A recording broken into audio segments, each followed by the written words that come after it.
दोस्तों, आप आईटीआई कर रहे हो या कंपटीशन एग्ज़ाम की तैयारी, कम से कम आप ये निमी के जो एग्ज़ाम पेपर्स है मॉडल पेपर के तौर पर इन सब को ज़रूर पढ़ें आराम से। इन सभी के क्वेश्चन को ज़रूर देखें, क्योंकि अभी रिसेंटली कल 11 अक्टूबर 2020 को हिमाचल प्रदेश में लाइनमैन का इलेक्ट्रिशियन का पेपर हुआ और सेम टू सेम क्वेश्चन इस निमी असाइनमेंट में से ही आए थे, जो कि हमने सीक्वेंस वाइज आपको सोल्व करवाना स्टार्ट कर दिया है।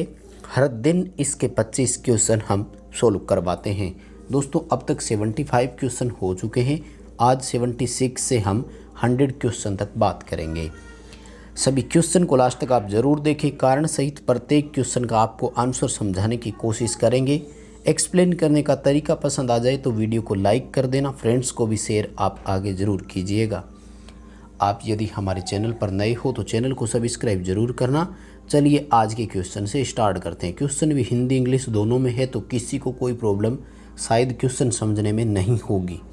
आप आसानी से अपनी भाषा में क्वेश्चन को समझ सकते हैं। सवाल नंबर 76 आज का हमारा है, डीसी शंट मोटर में हमें निर्धारित मान से कम गति प्राप्त करनी है, किस विधि का उपयोग करेंगे। दोस्तों, शंट मोटर में स्पीड कंट्रोल करने के दो ही मेथड होते हैं। एक को बोलते हैं फील्ड कंट्रोल, दूसरे को बोलते हैं आर्मेचर कंट्रोल। फील्ड नियंत्रण में गति निर्धारित मान से अधिक मिलती है और आर्मेचर में निर्धारित मान से कम। रटे मार करके रखें, सीधा सटीक आंसर होता है। करते क्या है ये भी बता दूं आपको। इनमें रियोस्टेट लगाया जाता है श्रेणी क्रम में। फील्ड कंट्रोल है तो फील्ड के श्रेणी क्रम में, आर्मेचर कंट्रोल है तो आर्मेचर के सीरीज में रियोस्टेट लगाया जाता है और इनकी ओर जाने वाली धारा को नियंत्रित किया जाता है। सी ऑप्शन आएगा। सामान्य मान से अधिक गति प्राप्त के लिए सवाल होता तो हमें ए ऑप्शन की ओर जाना होता। नेक्स्ट हमारा सवाल है कि इंडस्ट्री में डीसी मोटर स्टार्ट करने के लिए स्टार्टर की हमें आवश्यकता क्यों होती है। हम सब जानते हैं डीसी मोटर स्टार्टिंग में हाई करंट लेती है और उसके दो कारण होते हैं। एक तो डीसी मशीनों के आर्मेचर का प्रतिरोध बहुत कम होता है और सामान्यतः ये प्रतिरोध 1 ओम या इससे भी कम होता है। दूसरा रीज़न ये होता है कि स्टार्टिंग के समय डीसी मोटर में बैक ईएमएफ भी 0 होता है, क्योंकि डीसी मशीनों का बैक ईएमएफ गति के समानुपाती होता है। इसलिए स्टार्टिंग में मोटर हाई करंट लेती है और उस करंट को लिमिट करने के लिए हम स्टार्टर का उपयोग करते हैं।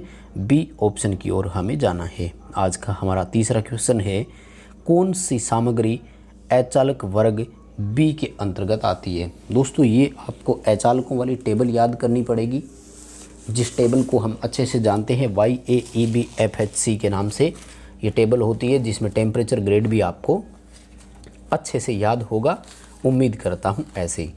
देखो, बी जो होता है इसका टेम्परेचर होता है 130 और इसमें आता है अब्रक, फाइबर ग्लास और एस्बेस्टस। यदि अब हम इसको ध्यान से देखें तो हमें इसमें फाइबर ग्लास एक ही दिया हुआ है और दूसरा ऑप्शन इसमें है नहीं। यदि बात करूँ मैं लेदरोइड पेपर की, तो लेदरोइड पेपर आता है ई में, जबकि कपड़ा और बांस जो है यानी कॉटन और बैम्बू ये हम वाई कैटेगरी में रखेंगे भाई।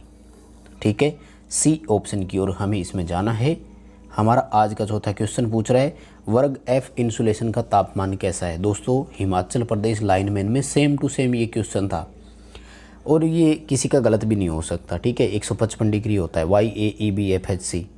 90, 105, 120, 130, 155, 180 और 200 से 250 डिग्री सेंटीग्रेड, ये साथ के साथ टेम्परेचर चलते हैं। चलिए नेक्स्ट क्वेश्चन की बात करेंगे। अगला सवाल हमारा, निरंतर गति ड्राइव के लिए किस प्रकार की डीसी मोटर का उपयोग करेंगे। हिंदी समझ में नहीं आई, इंग्लिश पढ़िए। कांस्टेंट ड्राइव किस मोटर की गति नियत है। साधारण सा क्वेश्चन है कि नहीं बताइए। शंट मोटर की स्पीड जो है वो नियत होती है। बी ऑप्शन की ओर हमें चले जाना है। नेक्स्ट पूछ रहा है लिफ्ट। अब लिफ्ट हिंदी में नहीं समझ में आ रहा, इंग्लिश देखिए एलिवेटर। और ये क्वेश्चन न जाने आप कितनी बार पढ़ चुके हैं। एलिवेटर में क्यूमुलेटिव कंपाउंड होती है, ध्यान रखना। सीरीज मोटर होती है ट्रैक्शन जॉब में, क्रेन, होइस्ट, ये जितने भी होते हैं ना इन सब में। शंट मोटर होती है मशीन टूल में। डिफरेंशियल कंपाउंड जनरेटर होती है लाइन की बूस्टिंग के रूप में, जब ज़रूरत पड़ती है तो काम में लेते हैं। 82 नंबर क्वेश्चन की बात करेंगे। क्वेश्चन नंबर 82, स्पीड कंट्रोल का कौन सा तरीका सीरीज मोटर में निर्धारित मान से नीचे गति प्राप्त करेगा। सीरीज मोटर में भी कम गति प्राप्त करने के लिए तरीका पूछा। देखो सीरीज मोटर में वैसे तो मैं आपको बात बता दूं, एकमात्र आपकी फील्ड वाली विधि ऐसी होती है जिसमें निर्धारित मान से अधिक गति प्राप्त होती है, बाकी सब में कम गति ही प्राप्त होती है। लेकिन यदि एज कंपैरिजन हम शंट मोटर के समान करें तो फिर यहाँ भी सेम वही करना है, armature diverter method. Field tapping विधि में भी हम निर्धारित मान से कम गति प्राप्त कर सकते हैं, वोल्टेज कंट्रोल में भी कर सकते हैं, क्योंकि कोई भी मोटर हो उसकी गति जो है वो आरोपित वोल्टेज के समानुपाती है, सप्लाई वोल्टेज के समानुपाती होती है। वोल्टेज को कंट्रोल करके गति को कंट्रोल कर सकते हैं, जैसे छत पंखे में हम करते हैं इंडक्शन मोटरों में। लेकिन ऑप्शन अगर फिर इस तरह से देता है तो आपको डी ऑप्शन की ओर ही जाना पड़ेगा। हालांकि ए को छोड़ करके बाकी तीनों से भी निर्धारित मान से कम गति ही प्राप्त होती है। कंपटीशन एग्ज़ाम में अगर आता है तो हम ऑब्जेक्टिव्स को कर सकते हैं। सवाल हमारा अगला कि अगर चलने के दौरान 4 पॉइंट स्टार्टर का रेजिस्टेंस कट ऑफ हो जाता है तो इसका क्या इफ़ेक्ट पड़ेगा। देखो 4 पॉइंट स्टार्टर में यदि मैं बात करूं तो आप सब जानते हैं 3 पैरेलल सर्किट बनते हैं। फील्ड वाइंडिंग प्रत्यक्ष रूप से अलग से समांतर में होती है, इसके साथ कोई सर्किट नहीं होता। एनवीसी प्रोटेक्टिव रेजिस्टर के साथ अलग से जुड़ती है और ये भी डायरेक्ट कनेक्ट होती है। आर्मेचर अलग होता है जिसके साथ सीरीज में ये स्टार्टिंग वाला रेजिस्टेंस होता है। देखो अब ये कह रहा है रनिंग में कट ऑफ हो जाता है, तो यहाँ थोड़ा सा क्वेश्चन भी ऐसे कन्फ्यूजिंग सा ही लग रहा है, सवाल ही समझ में नहीं आ रहा क्या पूछना चाह रहे हैं। Cut off during running, actual में तो देखो रनिंग के टाइम रेजिस्टेंस सर्किट में होता ही नहीं है, तो वो पूरी तरह से कट ऑफ हो ही जाता है। हम सब समझते हैं होल्डिंग कॉइल जो होती है वो पूरी तरह से आती है, स्टार्टिंग रेजिस्टेंस सर्किट से बाहर हो जाता है। लेकिन अब ये ड्यूरिंग रनिंग की जगह अगर वाइल रनिंग होता, ये यूँ पूछना चाह रहा है अपन से कि जब हम रेजिस्टेंस को धीरे धीरे कट ऑफ करते जाते हैं, है ना, तो मोटर की स्पीड बढ़ती है, मोटर की गति तेज़ी की ओर जाती है। ठीक है, तो अपने सी ऑप्शन की ओर जाएंगे, मोटर की गति तेज़ी से बढ़ती है, यानी जब starter cut off resistance cut off होएगा तो गति धीरे धीरे बढ़ती जाती है। हालांकि ये बोर्ड इसको सही नहीं मान रहा है, बोर्ड इसमें बी ऑप्शन की ओर जा रहा है। बोर्ड कह रहा है कि रन एट लो स्पीड। ठीक है, तो कट ऑफ का सवाल समझ में नहीं आ रहा। चलिए नेक्स्ट क्वेश्चन की बात करेंगे। सवाल कह रहे हैं डीसी मोटर को संचालित करने के लिए आर्मेचर सर्किट में कार्बन कंपोजिशन पर ब्रशों की आवश्यकता क्यों होती है। दोस्तों कार्बन कंपोजिशन का मतलब होता है कार्बन और ग्रेफाइट की मिश्र धातु, इनके पाउडर से मिलकर के बनना। और वैसे अकेला कार्बन भी खूब ल्यूब्रिकेंट होता है, ल्यूब्रिकेंट यानी स्नेहक होता है, घर्षण के लिए काफ़ी अच्छा काम में ले सकते हैं। कार्बन कंपोजिशन वाला जब आता है तो ये क्या पूरी तरह से ल्यूब्रिकेंट हो जाता है, साथ में इस तरह से कॉन्टेक्ट बनाता है कि घर्षण कम होता है, जिसकी वजह से स्पार्किंग जो होती है वो मिनिमम हो जाती है। डी ऑप्शन करना है, कम्यूटेटर सेगमेंट पर स्पार्किंग को कम करना। अगला हमारा सवाल, सीरीज मोटर बिना भार के स्टार्टिंग के समय हाई टॉर्क और हाई स्पीड देती है, इसका कारण क्या है। देखो दोस्तों, मोटर स्टार्ट ही हुई थी, ठीक है ना, हमने उसको चला दिया। ये स्टार्टिंग का मतलब होता है इनिशियल पोजीशन, जहाँ से आर्मेचर को कंट्रोल करने के लिए कुछ था ही नहीं। आर्मेचर को कंट्रोल कौन करता, दो चीज़ें करती, या तो बैक ईएमएफ करता या फिर उसका रेजिस्टेंस करता। दूसरी बात, अगर लोड कनेक्ट है तो वो उसको गति को रोकने का सहायता करता। भार है नहीं, आर्मेचर का प्रतिरोध बहुत कम है, बैक ईएमएफ स्टार्टिंग के समय आया नहीं, तो मोटर तो स्वाभाविक है ना हाई स्पीड पे चलेगी। ए ऑप्शन की ओर जाना है, absence of back EMF. Back EMF की स्टार्टिंग के समय अनुपस्थिति होना मोटर को हाई स्पीड की ओर ले जाता है। अगला हमारा सवाल, डिफरेंशियल कंपाउंड मोटर स्टार्टिंग के समय जब शुरू करते हैं तो उसके सीरीज फील्ड को शॉर्ट रखा जाता है, यानी एक तरह से उसको शंट मोटर की तरह स्टार्ट करते हैं, फिर बाद में सीरीज वाले को सर्किट में लाते हैं और उसको एज ए डिफरेंशियल यूज करते हैं। हालांकि प्रैक्टिकली डिफरेंशियल कंपाउंड मोटर का बहुत कम उपयोग है, कोई उपयोग है ही नहीं। फिर भी ये थ्योरेटिकल इस तरह के क्वेश्चन आते हैं तो हमें पढ़ने होंगे। बहुत अच्छा क्वेश्चन है, काफ़ी कुछ समझाएगा आपको। क्या करें कि हम स्टार्टिंग इसमें सीरीज सर्किट को शॉर्ट रखते हैं, इसलिए रखते हैं क्योंकि लोड पर इस मोटर की स्पीड या इस मोटर का व्यवहार अव्यवहारिक होता है, अनिश्चित होता है। दूसरी बात, मोटर किसी भी डायरेक्शन में घूम सकती है, मोटर किसी भी ओर जा सकती है। इसलिए हम इस मोटर के साथ एक सिस्टम सेट करते हैं कि ये किसी एक दिशा में घूमना तय करे और इसका रोटेशन जो है वो मेंटेन हो जाए। जब एक निर्धारित गति पर शंट मोटर की भांति चलने लग जाती है, फिर हम इसे एज ए डिफरेंशियल यूज करते हैं। डी आएगा to maintain proper direction of rotation, घूमने की दिशा को उचित बनाए रखना।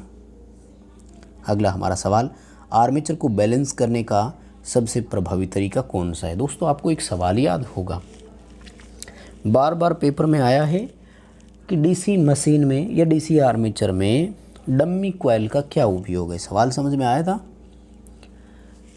देखो डम्मी होते हैं वाइंडिंग करते समय, जब वाइंडिंग अनबैलेंस हो जाती है तो कुछ स्लॉट जो खाली रह जाते हैं, और वो स्लॉट जिनमें कोई भी वाइंडिंग चालक स्थापित नहीं होते हैं उनको बोलते हैं डम्मी स्लॉट। इन खाली स्लॉटों को अगर अपन बात करें तो एक और वजन कम, दूसरी ओर वजन अधिक हो गया, ये कहलाता है मैकेनिकल अनबैलेंस। अब इसको मेंटेन करने के लिए हम क्या करते हैं कि खाली स्लॉटों में भी कुंडलियां डाल करके रखते हैं जिनके कहीं कनेक्शन नहीं करते, और उनको बोलते हैं डम्मी कॉइल। और ये जो इस तरह का सिस्टम होता है ना, ये डायनेमिक बैलेंसिंग में आता है। गतिशील संतुलन करना। नेक्स्ट हमारा क्वेश्चन, डीसी स्टार्टर के प्रतिरोध किस सामग्री के बने होते हैं। दोस्तों ये सेम क्वेश्चन उसमें आया था और बाद में आपके कमेंट आए थे, मैंने उसको कमेंट को पिन कर दिया है। पिन कमेंट आप उसका ज़रूर चेक करें, यूरेका आएगा इसका, ठीक है। स्टार्टर के प्रतिरोध यूरेका के होते हैं, नाइक्रोम हीटिंग एलिमेंट बनाने के काम आता है। उसमें गलती से नाइक्रोम मैंने बताया है, आप उसको भी सही कर सकते हैं। नेक्स्ट हमारा सवाल है कि कंपाउंड मोटर, कौन सी कंपाउंड मोटर ऐसी है जिसको अलग अलग लोड पर हम नियत गति से संचालित कर सकते हैं। यानी डीसी की कंपाउंड एक मोटर है और अलग अलग भार है, लेकिन गति उसकी प्रत्येक भार पर नियत है, ठीक है ना। कंपाउंड में बात कर रहा है, ये ध्यान रखना। वैसे तो शंट मोटर की ओर ही चले जाते हैं हम, तो अब चलते हैं इसके ऑप्शन की ओर, ठीक है। ये सवाल अपना पूछ रहा है, तो देखिए इसके लिए आएगा क्यूमुलेटिव कंपाउंड, ठीक है। और क्यूमुलेटिव कंपाउंड के भी दो ऑप्शन है, तो इसमें हम जाएंगे क्यूमुलेटिव में लॉन्ग शंट की ओर। अब मैं आपको बता देता हूँ ऐसा क्यों होता है। देखिए क्यूमुलेटिव कंपाउंड मोटर की क्या विशेषताएं होती है कि सीरीज फील्ड और शंट फील्ड फ्लक्स दोनों जो होते हैं वो जोड़े जाते हैं, ठीक है। अब यदि मैं बात करूं किसी भी भार के लिए, तो क्यूमुलेटिव लॉन्ग शंट जो होगा ना, उसमें हम बात करें जैसे, तो सीरीज फील्ड के कारण जो ड्रॉप होंगे ना, सीरीज फील्ड में भार के कारण जो ड्रॉप होते हैं वो शंट फील्ड फ्लक्स को प्रभावित नहीं करते। एक्चुअल में क्या होता है, यदि मैं बात करूं तो लॉन्ग शंट के लिए जो आता है वो आर्मेचर और सीरीज फील्ड दोनों के लिए आता है, ठीक है। इसलिए शंट फील्ड को वह वोल्टेज मिलती है जो हमारे भार के टर्मिनल पर होती है, इसलिए शंट फील्ड का फ्लक्स कांस्टेंट रहता है और आर्मेचर एक नियत गति से चलता है। यदि हम बात करें शॉर्ट शंट की, तो देखो शॉर्ट शंट में शंट फील्ड को वोल्टेज कितनी मिलेगी, ये आपकी हमेशा टर्मिनल वोल्टेज पर जो होती है उससे कम होती है। पहले टर्मिनल वोल्टेज आएगा, फिर शंट फील्ड की धारा के कारण, सीरीज फील्ड में धारा के कारण सीरीज फील्ड की ड्रॉप माइनस होगी, फिर जो बचेगा वो शंट फील्ड को मिलेगा। तो फील्ड का फ्लक्स कम ज़्यादा हो सकता है ना, सीरीज फील्ड की ड्रॉप के कम ज़्यादा होने पर, तो फिर मोटर शॉर्ट शंट वाली जो है वो नियत नहीं रह सकती थी।